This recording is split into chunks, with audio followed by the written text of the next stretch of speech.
some of the stuff today is not quite the same in that sense. You need to be able to know it well enough to be successful later. Okay? So we are starting to get into the concepts in chemistry that start to build, and they build quickly. Now I will say this, my experience with chemistry is, everyone says chemistry is very, very difficult, which in a sense it is, but it's only difficult if you don't stay on top of things. Because chemistry is really a whole bunch of easy things that continue to build, and if you miss one of those easy things, it becomes very difficult. Does that make sense? Okay? So we need to make sure that we stay on top of these things so that we're successful as it starts to build. Now, some of the stuff we're going to address today will be somewhat review from other days. But the ending of today is really where I want to focus. Science book. What do we have? What was the window? The window? What you said something like a movie? Yeah, a movie. Oh, it's like the. Sounds like a romance movie or something. Yeah, you said that. What are the three subatomic particles? Not the subatomic particles, but the subatomic particles. Yep. Is it the electron, neutron, the other one? And the what? The other one? What's the other one called? Electron, neutron, proton. Yeah.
Protons.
Yeah, it was next to the great book. I know. I Yeah. have a couple of them. Okay. So, a lot of the stuff you know up here. You know what a proton is. You know what a neutron is. You know that a proton's positively charged, probably. I hope. Yeah, positive. P. Okay. You probably know that the neutron and proton are approximately the same mass. You may not have known that the neutron is like very, very slightly, but it is a little bit bigger than the proton, but not much. You should also already know that a neutron has no charge, but there is one thing up here that is really important and new. What is it?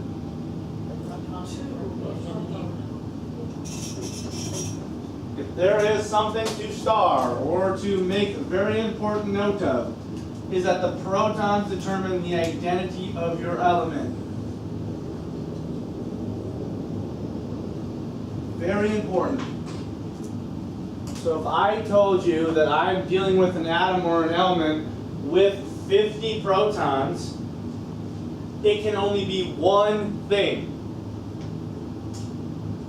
AKA, what I'm trying to state is you can never change the amount of protons an atom has. If you do it, you're changing the identity, and that's a nuclear change and not very easily done. Okay? Very difficult. It has to be a nuclear process. Obviously, that's not something that's just done easily. Now, we're going to get to here in a sec how, if I just state the number of protons, how you'd be able to quickly tell me what the element is. Okay? It has to do with its relationship to the periodic table, but we'll get to that. Just I want you to remember, protons always determine the identity, because if you change the number of protons, you change the what? Identity. Everybody hear that? Yeah. Very important for later. There's a vocab word, nucleons. Yeah. I'm pretty sure I gave it to you, right? Yeah, we have it. Where is my erase?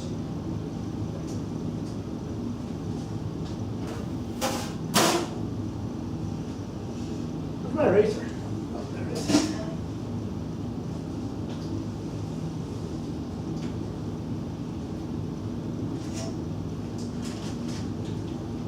We talked about ions, right? Yeah, I don't see it. Okay.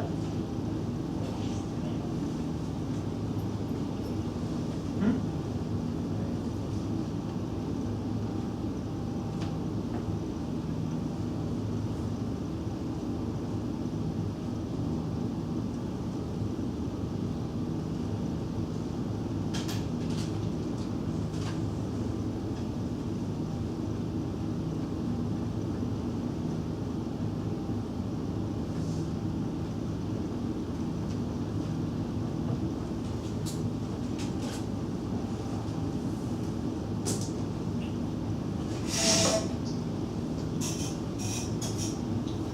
I get some people that get this vocab word wrong on a test, and I don't quite understand why.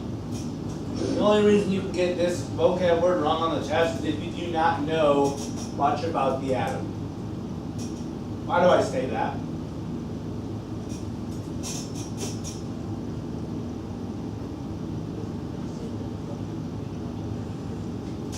Say that a little louder. Because then the people think that's what the protons and the neutrons do. Okay, people who know the atom know that protons and neutrons are where? In the nucleus. And it would make sense why we would call them nucleons, right? Okay? If you know what makes up the atom, this is not a hard vocab word, is it? A true or false question on your test could be, protons and electrons are also known as nucleons. And you would put false. Okay, there's two ways you can get this wrong. Not know or not read or listen carefully. Okay? And I think I've already told you this as well, that electrons are the smallest subatomic particle. I've said that, right? Okay? And that just kind of shows you how small they are in comparison to your protons and your electrons, or your protons and your neutrons. All right, we're messing up.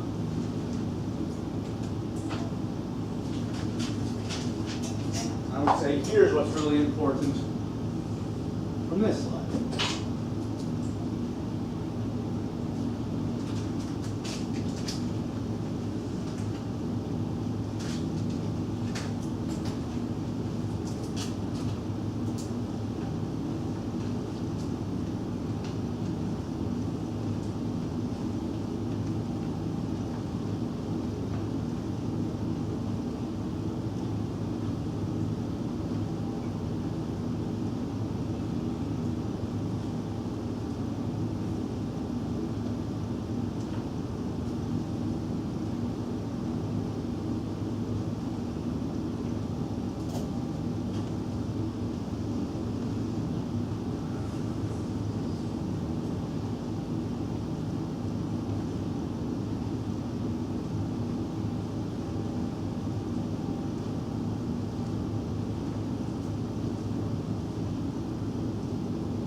question? What is it? Good.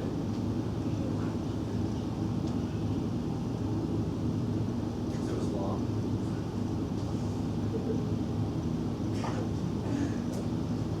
Next time you have a question, let's make it pertinent to physical science. Okay? Got this in? Two really important things from today. Is what the protons tell you and what the electrons tell you. What do the protons determine? Oh, that's not how you spell identity. No.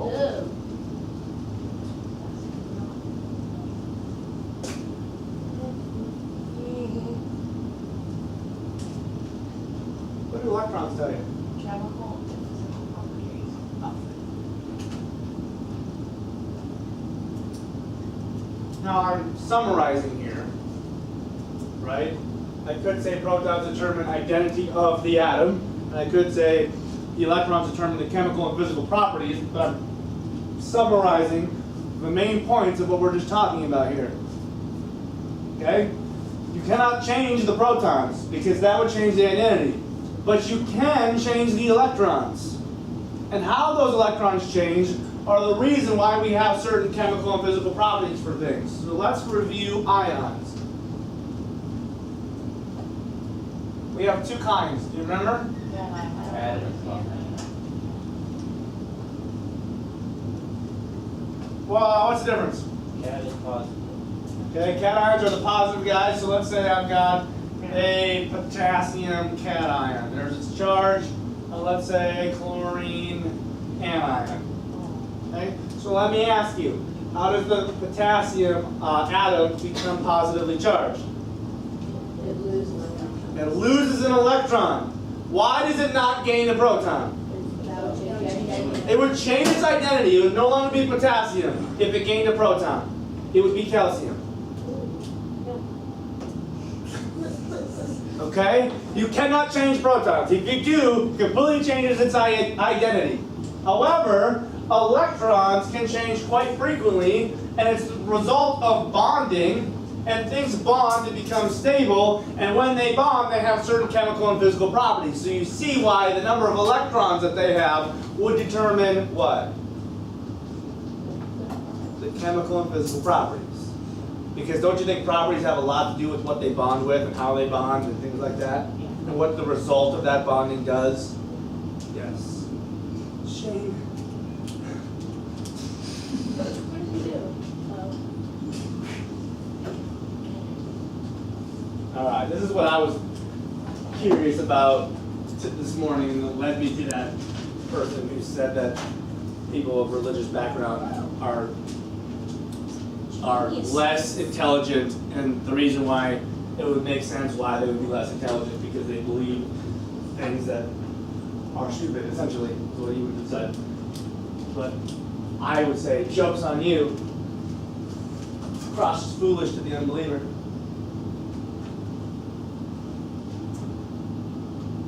But to the believer, it's the blessed hope. What? Quarks, muons, a lot of other really, really small subatomic particles. You guys know what I mean when I say subatomic particles. The subatomic particles that make up the sum of those. Yeah, essentially. Because remember, we define the atom as our smallest thing, don't we? Isn't that what we define the atom as? It's our smallest particle. So then we say subatomic, as in smaller than the smallest, which is kind of funny. But then smaller than the smaller of the smallest. What? So what makes up quark? Well, we just realized, or came to realize, that these quarks and muons make up the proton, electron, and neutron. And I don't know if that's actually the smallest particle, if there are things that make up those. Ultimately, this just kind of shows me that, wow, God's pretty stinking amazing. Not, if you're a Christian, you're dumb. I don't know. It's okay. Squirrel's gone. Squirrel's gone. Squirrel. Okay, so this is just saying, again, this is even way beyond my scope and understanding of stuff. Like I said, I was just kind of watching some videos, just being like, wow, this is complicated stuff. I went through 4 years of as a chemistry major, never once really talked about books and nuance. Partly because when I was in college, I'm not sure they knew much, if anything, about them. It's a relatively new discovery, but pretty high level stuff. All right, this is where I wanted to camp for a while. You don't like it? No. Hey, you sad little man.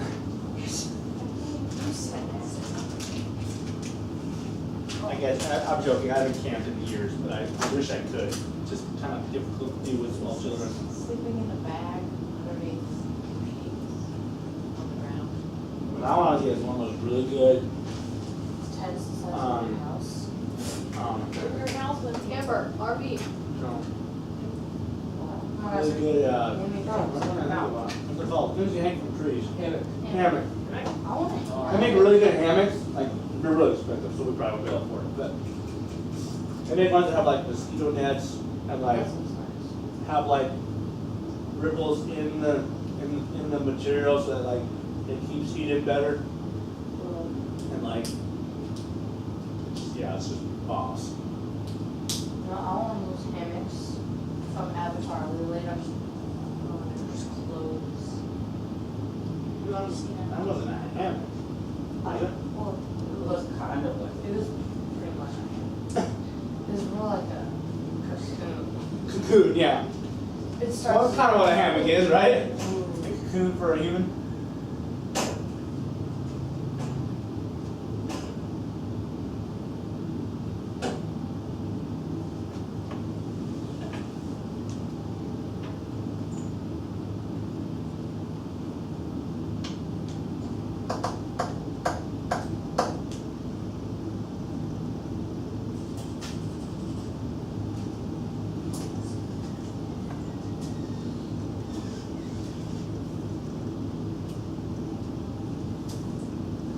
All right, I'll let you finish, because we only have one more slide.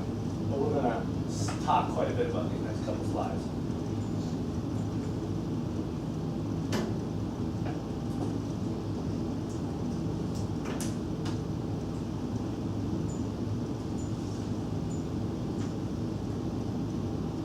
Okay, so the heading of this says atomic number. Okay, and then in B it says it determines the identity. I thought we said protons determine the identity, not atomic number. Number is the number of protons. Okay, everybody catch that? The only way I can say that the atomic number determines the identity, if by definition the atomic number is what? The number of protons. Okay, why do we call it atomic number? What is atomic number? Well, it is the number that is the number of protons, but it's a specific number that we can identify on a periodic table. Okay? Any idea, there's a lot of numbers up there, any idea what number might represent the number of protons? The red ones. The bigger red ones. Notice, each element only has one red number in it. Right? Well, this is saying that this part is in here, and these are two different elements. Does that make sense? Okay? Every element on the periodic table has one red number or one atomic number, and what does that number tell you? How many protons, and therefore its identity.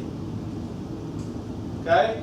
So I said potassium has a certain number of protons, 19. And I said if you gained a proton to become positively charged, are you potassium anymore? What are you? Calcium. Yeah?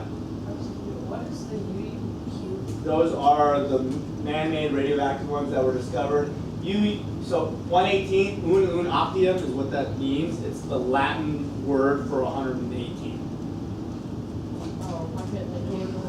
Later on, it's been discovered. Like one 117 is like unum septium or something like that, which this is like 2001. This is a really old periodic table.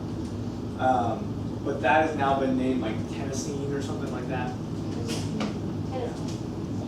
Okay? Wimbledon. Now, very important, because I might be able to ask you a lot of things about a particular element. I might say, what element am I talking about if it has the atomic number 6?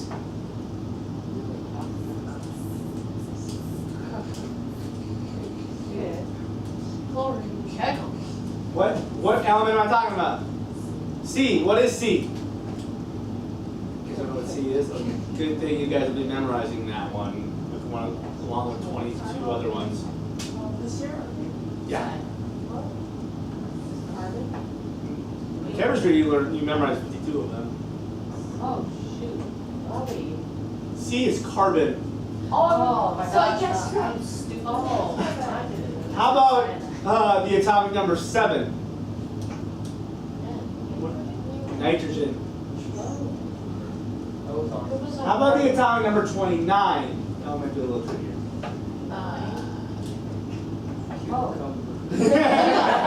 I actually had a student write that in as what C was on an element test. I'm guessing he's the best. Let's just say I chewed that class up pretty. Is it gold? It's copper. That's what I was about to say, dang it. Where It was golden medal. 30 might be easier. What do you think 30? Zinc. 30. Zinc. Gallium. Okay, so we got titanium, we got cobalt, we got iron, we got silver, we got gold, we got mercury, we got lead. Plumbing from your bumming. Yep. Yeah. KR. Silicon, aluminum, phosphorus, sulfur, chlorine, argon, neon, fluorine, oxygen, nitrogen, carbon, boron. Krypton. Wait, krypton. Don't forget. But notice, all of them is a certain number of what? Protons. Because the protons determine identity. Now they all have different number of electrons, and they all behave a little bit differently. But believe it or not, all the guys that have the same are in the same column, vertical column, have very similar chemical and physical properties because they have the same number of outer electrons. And the outer electrons are the ones that are involved in bonding. And we'll talk about that as we progress through this. Okay? But if I change the number of protons, I'm going to be given a different element, which does not happen easily. Nice number.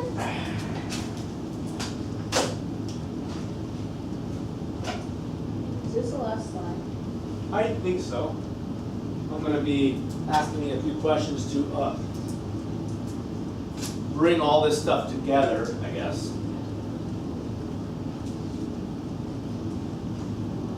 You could also say the mass number is equivalent to the number of what? Using a vocab word.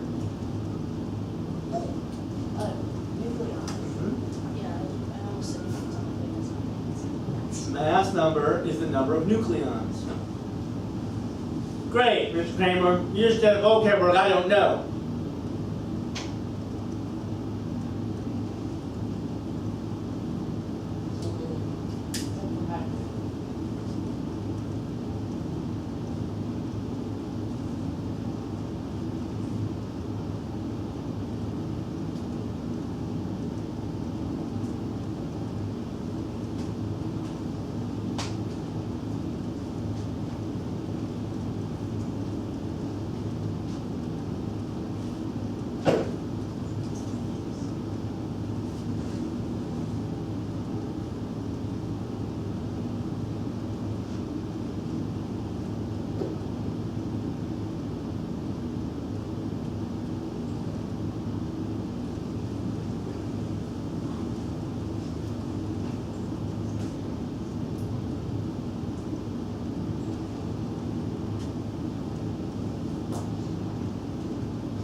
On these a little bit, because if you understand what atomic number is and you understand what the mass number is, if I give you very, very small information, you can tell me a lot.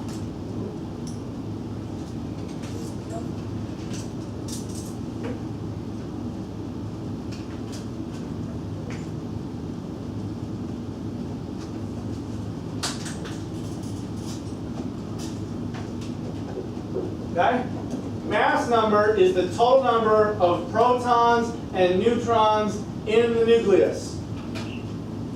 So let's see if you guys can apply this based on atomic number and mass number. You ready? See if you guys can think outside the box here. The element magnesium has a mass number. One of the isotopes of magnesium has a mass number of 26. Can you tell me how many protons it has, how many electrons it has, and how many neutrons it has? Go. Don't say it out loud. I want to see you try to write it somewhere in your notes. See if you can just figure this out.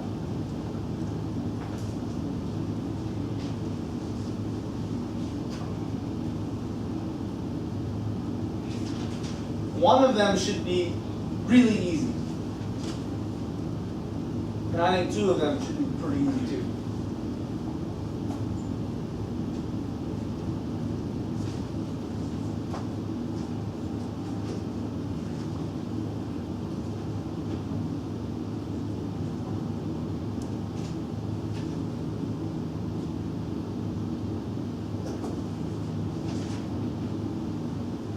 Still thinking? I want you to at least attempt, even if you have no idea.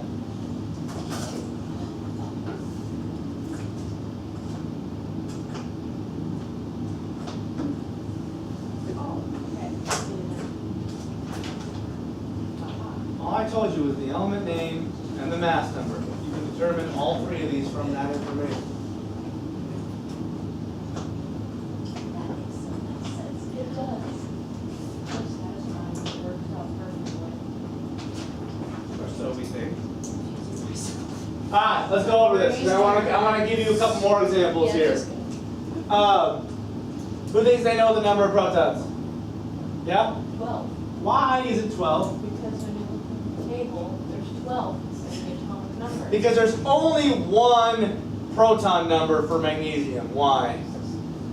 Because protons Identify. determine the identity. Ouch. Sorry. My hip just popped. Okay. Yes, protons determine the identity. Can magnesium be have any other amount of protons other than 12? No. Because then it would be something else. Then it would be magnesium. So, guys, if you know the element, you automatically know the protons by looking where? The atomic number on the periodic table. Okay? Alright, I think electrons are equally as easy as protons. Anybody think they know the number of electrons? Everett? 2? No. No. No. It's really easy, guys. 12. That's what I wrote down. Why? Because it has to. Because all atoms are what? Neutral. All atoms are neutral. So I better have as many positive things as I have negative things. All atoms, you guys remember that, right? A couple chapters ago, we talked about how an atom is always neutral. Okay? Number of neutrons now. This is, no, 14. I'm still right. Because it's only inside the nucleus. You have to know what this means. Oh. Mass number, we said protons plus neutrons gives me mass number. And the mass number we said was what? 6. And we know the protons because it determines identity. We can find that on the periodic table, which is solve for n. I know you guys can do that. Now it's n is 14. Does everyone see it? Yeah. Don't do that. Okay.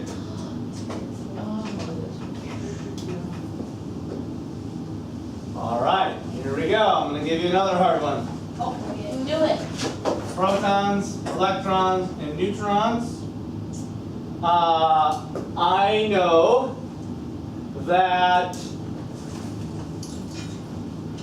silicon, which is Si, has 16 neutrons. I want to know protons, electrons, neutrons, and the mass number. Well, you already told us the neutrons. Yep. So that's 16.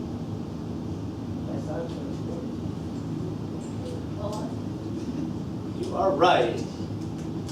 Okay. You are right in that statement.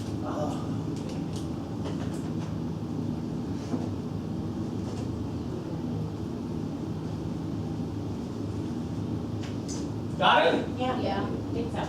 You figured it out now, didn't you? It's just simply, guys, if you don't know what mass number is, if you don't know the definition of mass number, you don't know the definition of atomic number, this is hard. So please do me and yourself a favor at getting familiar with what these two things are and what they mean. Not just rote memorization, but what does it mean? Okay, how many protons does this guy have? 14. Why?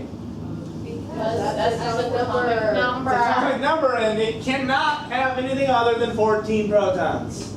Okay? Then electrons should be also equally as easy. Why? Because all atoms are neutral. All atoms are neutral, so I better have the same number of positive things as I have negative things. Okay, great. Now how do I do this stupid math number? All you gotta do is add the P in the end. If you know that mass number's definition is protons and neutrons combined, all you need to do is take the number of protons and the number of neutrons, and it is 30. Please, please, this isn't overly difficult if you take the time to know your vocab words.